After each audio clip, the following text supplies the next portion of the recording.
The Kremlin has begun using the same rhetoric against Europe that it once used to justify its invasion of Ukraine. Russian Foreign Minister Sergei Lavrov has once again declared that the Russian Federation intends to combat Nazism in Europe. Analysts at the Institute for the Study of War believe that such statements are part of a broader strategy to prepare Russian society for a possible prolonged confrontation with NATO. Russian President Vladimir Putin and other high-ranking Kremlin officials regularly invoke the vague term of denazification to call for regime change in Ukraine and the installation of a pro-Russian proxy government. The Kremlin is increasingly employing the same playbook that it used against Ukraine towards Finland and former Soviet states, including Estonia and Moldova, to justify its attempts to control independent countries and set informational conditions for possible future Russian aggression, from a report by the Institute for the Study of War. Meanwhile, Russian clothing manufacturers are being repurposed to produce military uniforms. In the Ivanovo region, one of Russia's leading companies in the cosmetics and apparel industry, which has also produced clothing since 2013, has now been brought under the control of the state-affiliated Vontorg network. The Kremlin is also ramping up its ideological influence on youth. According to the UK intelligence, Russia's education system is becoming increasingly militarized and nationalistic. The Russian state highly likely seeks to use the education system to develop a more militarized, nationalistic society. The intent is almost certainly to facilitate both deeper support for Russia's illegal war against Ukraine and greater willingness amongst the young to join the military suffering significant casualties. These efforts are also aimed at indoctrinating Russia's young into a rejection of the legally mandated and internationally recognized basis for Ukraine's nationhood and sovereignty, writes European Pravda, citing analysts.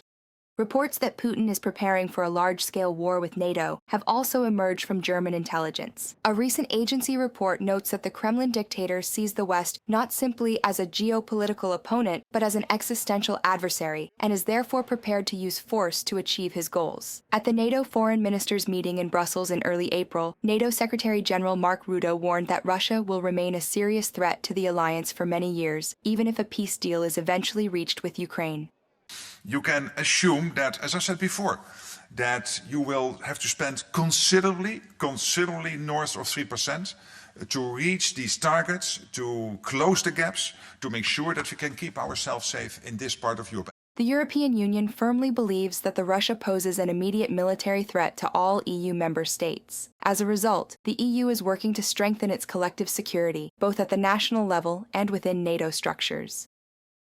To ensure that countries have the necessary defense capabilities, they need both funding and industrial capacity. And we are saying quite clearly that these plans must be realized by around 2030. Intelligence services, German, Danish and others, are openly warning that Putin may try to test NATO's Article 5. He sees such an opportunity because Russia's economy has been fully redirected toward the military and is going full speed ahead.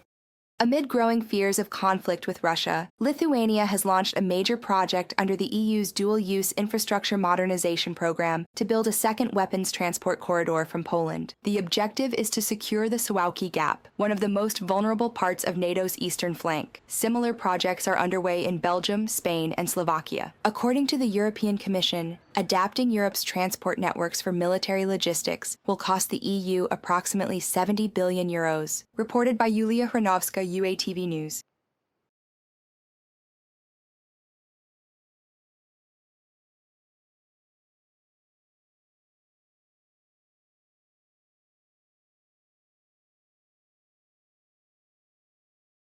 Every voice matters. Join our community, support independent journalism and help us bring you the truth from Ukraine.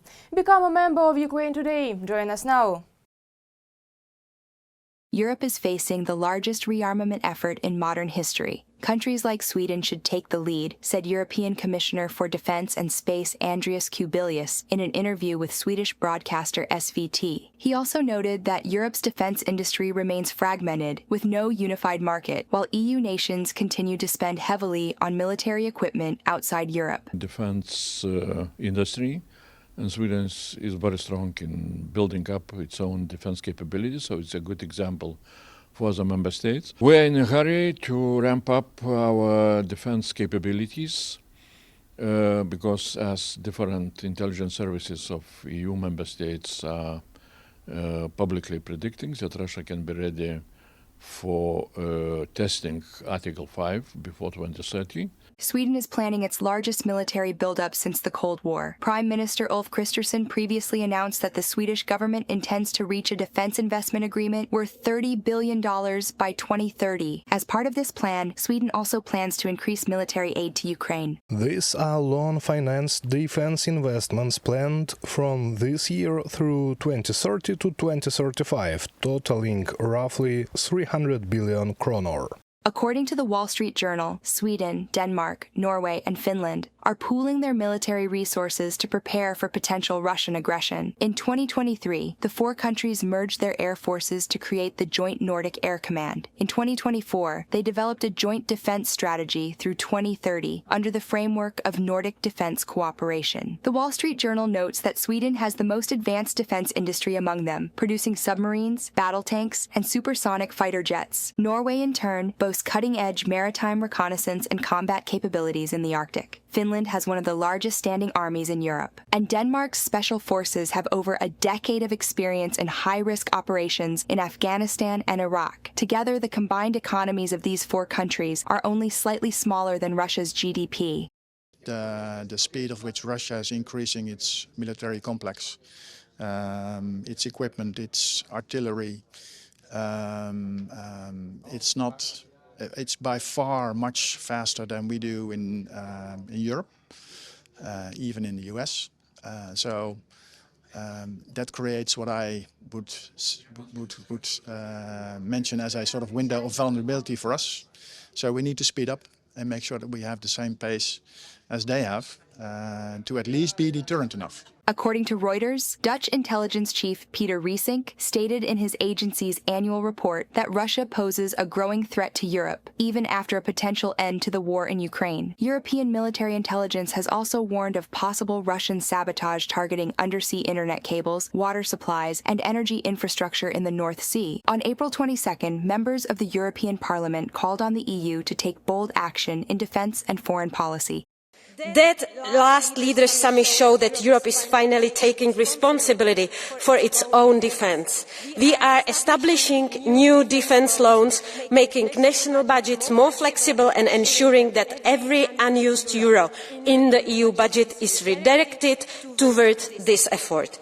But we must go further. We need a stronger long-term EU budget and a significantly larger European Defence Fund. Earlier, the European Commission unveiled its Rearm Europe initiative, aimed at securing long-term funding to arm EU member states. Commission President Ursula von der Leyen announced a plan to mobilize 800 billion euros for this purpose. Reported by Kristina Dombrovska, UATV News.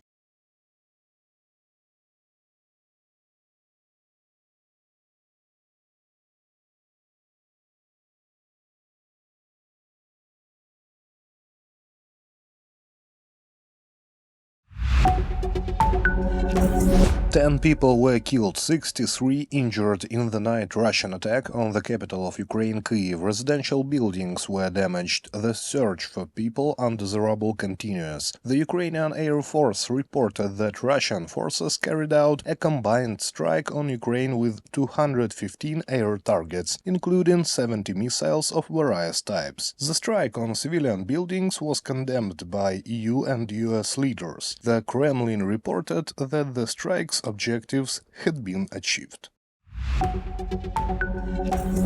The British government has banned the export to Russia of game console controllers that it says are being used to pilot drones on the front lines in Ukraine, British media reported. The new package announced this morning includes 150 trade sanctions against Russia. The UK has also blocked access to other technology, including software for finding and exploiting new oil and gas wells. The European Commission has responded to the idea of peace in exchange for territories for Ukraine. Its position is unchanged. Crimea is Ukraine and no decisions are made without Ukraine's participation. Brussels said it supports the diplomatic efforts of France and the UK to achieve a just peace, but only on the basis of the UN Charter and respect for Ukraine's sovereignty and territorial integrity.